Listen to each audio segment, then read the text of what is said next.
నమస్తే సార్. నమస్తే madam. Sir నేను ఒక రీటైలర్ని. ఇప్పుడు నేను రీటైల్ మార్కెట్లో బిజినెస్ చేయాలి అంటే, నేను ఎంటర్ అవ్వాలి అంటే ఎగ్జిట్ కానీ, ఆ ఎంట్రీ కానీ, ఆప్షన్స్ కానీ ఇవన్నీ ఎలా ఉంటాయి అసలు? బేసిక్గా నాకు అసలు అంత నాలెడ్జ్ లేదు దాంట్లో. మీరు మాట్లాడుతుంది స్టాక్ మార్కెట్ లో ఎంటర్ అవుదాం, కానీ వాల్యుయేషన్ పరంగా ఎక్కువ వాల్యుయేషన్ లో ఉందో తక్కువ వాల్యుయేషన్ ఉందో తెలియదు. ఏది ఏ పారామీటర్ల ప్రకారం మీరు ఎంటర్ అవ్వాలి అంతే. సో ఎక్కువ మంది తీసుకునేది స్టాక్ మార్కెట్ లో ప్రైస్ టు ఎర్నింగ్ రేషియో తీసుకుంటారండి. అంటే కరెంట్ ప్రైస్ ఎర్నింగ్స్ తో పోల్చుకుంటే ఎన్ని రెట్లు ఎక్కువ కోట్ చేస్తుంది అన్నదాన్ని బేస్ గా తీసుకొని ఎంటర్ అవుతుంటారు అనమాట. చాలా మంది రిటైలర్స్ స్టాక్ మార్కెట్ నాలెడ్జ్ లేకపోయినా సరే సింపుల్ గా నిఫ్టీని ట్రాక్ చేసుకుంటూ ఇప్పుడు మార్కెట్ తక్కువ రేట్లో దొరుకుతుంది, ఎక్కువ రేట్లో దొరుకుతుంది, టూ మచ్ ఎక్స్పెన్స్ లో ఉందని చెప్పేసి మనం ఒక అవగాహన రావచ్చు అండి. కాకపోతే ఇది ఎగ్జాక్ట్లీ పారామీటర్ ఏం కాదు, బట్ రఫ్ ఐడియా నీకు జనరేట్ చేసిద్ది అనమాట. ఓకే, అండ్ నిఫ్టీ పీఈని తీసుకుంటారు. ఓకే, ఇప్పుడు నిఫ్టీ పీఈ కరెంట్లీ ఆల్మోస్ట్ 22 ఉందండి. 22 పీఈ ఉందన్నమాట. అంటే ప్రైస్ టు ఎర్నింగ్ రేషియో 22 ఉంది. సింపుల్ చెప్పాలంటే నిఫ్టీ టోటల్ ఎర్నింగ్స్ 1080 రూపీస్ అండి. అంటే నిఫ్టీలో ఉన్న 50 కంపెనీస్ యొక్క ఎర్నింగ్స్ యావరేజ్ మీద ఒక షేర్ కి 1080 రూపీస్ అనమాట. అది ఇంటూ ఈ 22 పీఈని పెట్టామనుకోండి, is equal to Nifty live లో ఉన్న నిఫ్టీ అనమాట. ఇప్పుడు లైవ్ లో నిఫ్టీ రఫ్ గా 24,000 దగ్గర ఉంది. ఆ 24,000 ఎర్నింగ్స్ ని మనం డివైడ్ చేసినప్పుడు మనకి 22 దాకా వస్తుంది అనమాట. రఫ్ గా 22 పీఈ అనమాట. ఇప్పుడు 22 పీఈ కాస్ట్లీయా చీపర్ అనేది హిస్టారికల్ డేటా పెట్టి మనకు అర్థం అవుతుంది. మన హిస్టరీ కనుక చూసామనుకోండి 20 వరకు న్యూట్రల్ అనమాట. 20 అంటే 20 to 17 వరకు అది పర్వాలేదు జోన్ అనమాట, అది కంఫర్ట్ జోన్. అది దాడితే కనుక 20 దాడితే కనుక పర్టికులర్ 23 దాడితే కనుక కొంచెం ఎక్స్పెన్స్ కింద అవుద్ది అనమాట. అందుకని ఇప్పుడు మార్కెట్ కొంచెం బోర్డర్ లైన్ ఎక్స్పెన్స్ లో ఉన్నట్లు లెక్క అనమాట. ఓకే, యూజువల్ గా 21 is equal to fair value 21. అది దాడితే కొంచెం ఎక్స్పెన్స్ లోకి వెళ్తున్నాం. ఒకవేళ కిందకు వచ్చింది అనుకోండి చీపర్కి వస్తున్నాం అనమాట. మామూలుగా అయితే లెస్ దెన్ 12 ఉందనుకోండి, నిఫ్టీ పీఈ కనుక లెస్ దెన్ 12 ఉంటే కనుక అప్పు చేసి మరీ మార్కెట్లో పెట్టచ్చు. నేను క్రెడిట్ కార్డ్ లోన్స్ ఉన్నాయి, పర్సనల్ లోన్స్ ఉన్నాయి, వేరే అసెట్ లో తక్కువ రిటర్న్స్ వచ్చే అసెట్స్ ఉన్నాయి, అవి తీసుకొని రిస్క్ చేయొచ్చు మనం. ఎందుకంటే నిఫ్టీ 12 పీఈకి వచ్చిందంటే చాలా చీపర్గా వస్తున్నట్లే కౌంటర్లో. ఓకే, ఆ టైంలో మనం నిఫ్టీ బీచ్ లాంటివి కొన్నా సరే నీకు యావరేజ్ మీద ఒక 15-20% గిట్టుబాటు అవుతాయి. అందుకని మీకు ఎక్కడైనా 8% వడ్డీకి దొరుకుతున్నాయి అనుకోండి, 9% దొరుకుతున్నాయి అనుకోండి, అది తీసుకొచ్చి మన మార్కెట్లో పెట్టచ్చు. అందుకని స్టాక్ మార్కెట్లో అప్పులు చేసి మరి పెట్టచ్చు అంటే తప్పదు. ఒక అసెట్ లోంచి ఇంకో అసెట్ పెట్టకూడదు, కానీ దట్టి చీపర్గా ఉన్న పని చేయొచ్చు. దట్టి చీపర్కున్న చాలా మంది ఈ ఇళ్ళని మార్ట్గేజ్ లోన్ తీసుకుంటారు.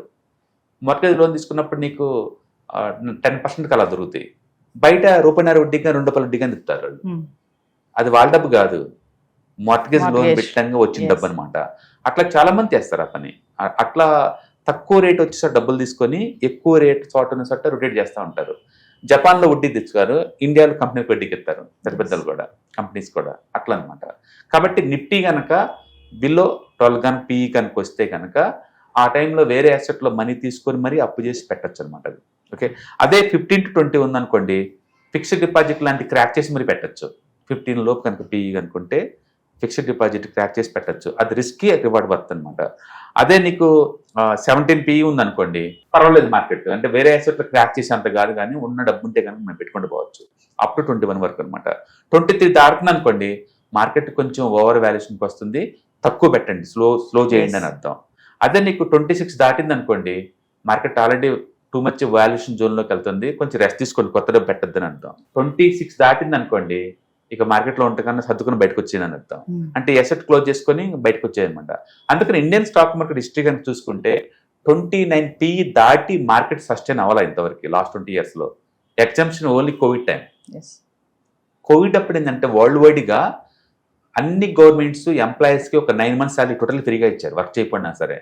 ఒక్కొక్క ఎంప్లాయీ 2-3 వర్కులు చేసేసి మరి డబ్బులు సంపాదించుకున్నాడు. బ్యాంకులు మొత్తం వడ్డీని డ్రాప్ చేసినాయి. ఈవెన్ ఇండియాలో కూడా హౌసింగ్ లోన్స్ 6%కి ఇచ్చారు కోవిడ్ టైంలో. అందుకని కోవిడ్ టైంలో వరల్డ్ వైడ్గా సెంట్రల్ బ్యాంక్స్ అన్ని జీరో వడ్డీని చేసినాయి. కాబట్టి వడ్డీకి డబ్బులు తెచ్చుకొని బీభత్సంగా జీరో వడ్డీ మీద అన్ని స్టాక్ మార్కెట్లో ఇన్వెస్ట్ చేశారు. ఆ ఒక్క సందర్భంలో మాత్రం ఇండియన్ నిఫ్టీ 42 పీఈకి వెళ్ళిపోయింది. అదర్వైజ్ ట్రెడిషనల్గా అయితే మాత్రం 29 పీఏ బోర్డర్. 29కి వస్తే పడిపోద్ది మార్కెట్, 29 పీఈకి వస్తే పడిపోద్ది, 29కి వస్తే పడిపోద్ది. ఒక కోవిడ్ అప్పుడు మాత్రం 42 పీఈకి తగ్గిపోయింది అనమాట.